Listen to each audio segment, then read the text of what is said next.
मेरे साथ बीजेपी के वरिष्ठ नेता मुख्तार अब्बास नकवी साहब हैं।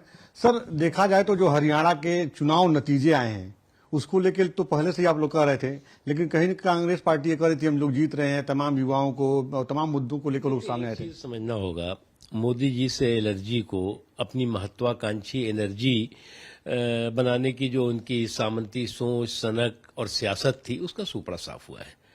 अब अगर उनको लगता है कि एक ही उनके सामने मुद्दा है कि मोदी जी से एलर्जी, और उसी मोदी जी के एलर्जी से को वो अपनी महत्वाकांक्षी एनर्जी बना करके और कोई बहुत बड़ा तीर मारने वाले हैं, तो मुझे नहीं लगता उससे कोई उनको सफलता मिलेगी। एक चीज। दूसरी चीज, आज कांग्रेस पार्टी की स्थिति ये है कि उनका जनाधार तो वेंटिलेटर पर है, लेकिन अहंकार एक्सीलेटर पर है। दिन दूना रात चौगुना जो है वो आसमान पे चढ़ता जा रहा है, और उन्हें इस चुनाव के रिजल्ट के बाद उन्हें आत्मचिंतन करने की जरूरत थी, लेकिन वो अहंकार में डूब गए हैं।